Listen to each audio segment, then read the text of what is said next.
सुनाते हैं और आपको सुनना है, हम बताएंगे और आपको बदलना है, जिंदा रहना है, तो यही रास्ता है। इसके सिवाय कुछ भी अपने पास में बचा हुआ नहीं है। मुट्ठी भर जैन समाज है, सने सने समाप्त हो रहा है, चारों तरफ से हम घिर चुके हैं, संक्रमण काल है।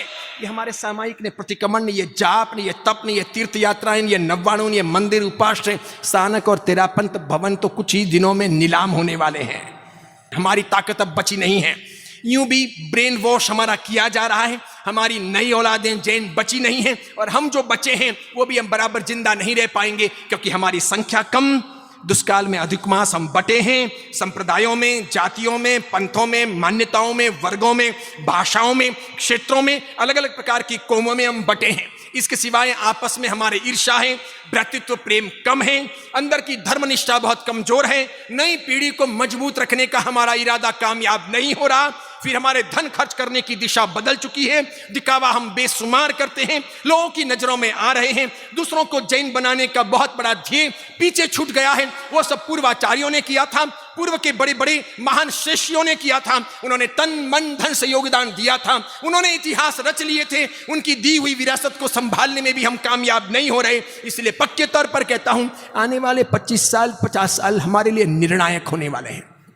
आज लोकतंत्र आया, अब हमें कोई यूं मारने वाला नहीं, यूं काटने वाला नहीं, यूं तलवार की जोर पर धर्म परिवर्तन करवाने वाला नहीं। ऐसा अभी तत्काल लोकतंत्र में संभव नहीं, थोड़ा और समय लगेगा। लेकिन इतना जरूर कहता हूं, जिस रफ्तार से जैन समाज की जनसंख्या निरंतर घटती जा रही है, जिस प्रकार अपने जैन समाज का फर्टिलिटी रेशियो कम होता जा रहा है, जिस प्रकार अपना मृत्यु दर बढ़ता जा रहा है, और जिस प्रकार हमारे आसपास के दूसरे समाजों का फर्टिलिटी रेशियो बढ़ता जा रहा है, उनका वजूद बढ़ता जा रहा है, त्यों त्यों ये कहा जा सकता है कि आने वाले 50 साल 60 साल 70 साल 80 साल में अगर हमारे आसपास में ईसाइयों की संख्या अगर बढ़ गई, तो आपके ये मंदिर, उपाश्रय स्थानक, तेरापन भवन, ये आमिल खाते और आपकी धर्मशालाएं ईसाइयत के तौर पर गिरजाघरों में, चर्चों में तब्दील कर दी जाएगी। दावे पूर्वक कह रहा हूं, कोई सत्ता कुछ नहीं कर सकेगी, कोई पुलिस कुछ नहीं कर सकेगी, कोई प्रशासन कुछ नहीं कर सकेगा। बहुमत उनका होगा। उन सब प्रशासनिक क्षेत्रों में और उन सब पुलिस में बैठे हुए लोग उनके होंगे। तो कानून भी वे बना देंगे, कानून को वे उथल भी देंगे, कानून बदल भी देंगे, नए कानूनों का निर्माण भी कर देंगे, और कभी ना कभी हमको समाप्त कर देंगे। अगर आसपास में मुसलमानों की संख्या बढ़ गई तो वे लोग उसे मस्जिदों में तब्दील कर देंगे। देखते ही देखते ये मंदिर, ये उपाश्रय, ये स्थानक, ये तेरापन भवन, ये छोटे बड़े नए या पुराने हमारे तीर्थ या हमारे आमिल खाते और हमारी पाठशालाएं मस्जिदों में तब्दील हो जाएगी।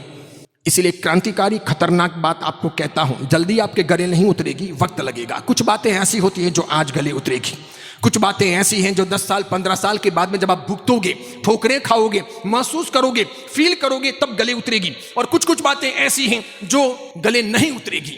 उसमें से एक बात ऐसी है कि मैं ये सोचता हूं कि अब कोई नया मंदिर बनाना, नया उपाश्रय बनाना, नया स्थानक बनाना, नया तेरापन भवन बनाना, कोई आमिल खाता बनाना अब बेकार है। अब बनाने का अर्थ नहीं है। अब जितना है उतना संभाल लो, बस बहुत हो गया। अब बनाओगे तो मान के चलो वो दूसरों के लिए बना रहे हो। ये जितने भी हाईवे पे वगैरह यहाँ वहाँ, चेन्नई के आसपास, बेंगलोर के आसपास, मैसूर के आसपास, या आपके सेलम के आसपास, इरोड के आसपास, कोयमुतूर के आसपास, या अन्य कहीं भी जो भी छोटे बड़े तीर्थ स्थान वगैरह बन रहे हैं, इन सब की उम्र 10 साल 15 साल 20 साल 25 साल, बस, इसके अधिक नहीं।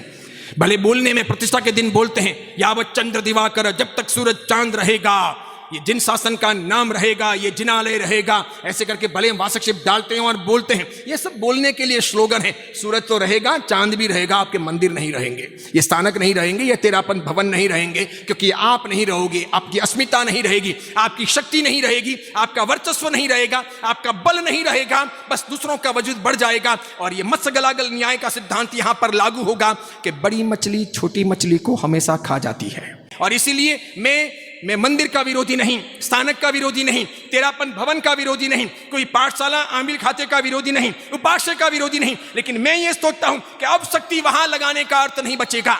जैसे लगभग 485 साल के आसपास पालिताना का समय हो चुका है पुनः प्रतिष्ठा का, लेकिन साथ में मैं दावा करता हूं गीतार्थ तो नहीं हूं, ये मानकर चलो। अवधि ज्ञानी, मन परिज्ञानी या केवल ज्ञानी भी नहीं हूं। सिर्फ मति और श्रुत के अनुमान के आधार पर जिस प्रकार ये सारी बातें 25 साल पहले से बोलता था, आज कह रहा हूं, बहुत बार सभाओं में कह चुका हूं। 500वीं वर्षगांठ शत्रुंजय की हम भले मना लें, शायद 600वीं वर्षगांठ जैन समाज नहीं मना सकेगा।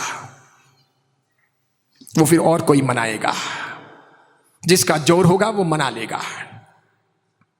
वो मनाने के लिए वहां पर हमारी मूर्तियां हटा दी जाएगी और उसे बदल दिया जाएगा। बस ऐसा हो। आपकी संख्या कम, आपका संगठन का मजबूत बल नहीं, हम सब बिखरे हुए। ये 3 तुई, ये 4 तुई, ये खतरगच, ये तपागच, ये अचलगच, ये पायचनगच, ये स्थानकवासी, ये तेरापंथी। स्थानकवासियों में कोई हस्तीमल जी के, कोई नानालाल जी के, कोई चंपालाल जी के, कोई श्रमण संघ के, कोई गुजराती संप्रदाय के। फिर कच्चियों में कोई दशा कच्ची, कोई बीसा कच्ची। उसके बाद में मंदिर मार्गियों में 3 तुई में भी 3 प्रकार के अलग अलग ग्रुप। 4 तुई में तो सैकड़ों प्रकार के ग्रुप हो गए। जितने समुदाय उतने ग्रुप, जितने आचार्य उतने ग्रुप, जितने महाराज साहब उतने ग्रुप। उसी प्रकार अचलगच में भी, उसी प्रकार अन्य अन्य सब जगह पर इतना सारा बिखराव है कि अंदर अंदर हम एक दूसरे को ही काटते हैं। हम ये अब तक समझ ही नहीं पा रहे हैं कि हमारे असली शत्रु कौन है। हम ऐसे बेवकूफ लोग हैं कि हम असली दुश्मनों को इतने वर्षों में भी खोज नहीं पाए कि रियल में दुश्मन है कौन। ये तो सब भाई हैं। थोड़े बहुत मनमुटाव हैं, थोड़े बहुत सैद्धांतिक परिवर्तन हैं, अपने अपने तौर तरीकों से सभी को जीने का अधिकार है। जीने दो। जिसका जब समय आएगा तब वो मुक्ति के मार्ग पर आगे बढ़ेगा। अब कौन सही और कौन झूठ, आज की तारीख में किसी के पास में ऐसा कोई पैरामीटर है कि जिस मशीन को लगाएं और मालूम पड़े कि तपागच की कौन सी परंपरा सही, कौन सी गलत, 3 तुई सही कि 4 तुई सही, मोक्ष में जाने का रियल का अधिकार किसका होगा, खतरगच सही या तपागच सही? किसी के पास में है? ऐसा कोई है नहीं मशीन। इसलिए सब अपने अपने दावे करते हैं कि हम सही, हम बिल्कुल परफेक्ट, हम। इसलिए अपने पास में ऐसी कोई शक्ति नहीं, कोई ऐसा अवधिज्ञानी, महापर्यवज्ञानी, सर्वज्ञ नहीं। जो चल रहा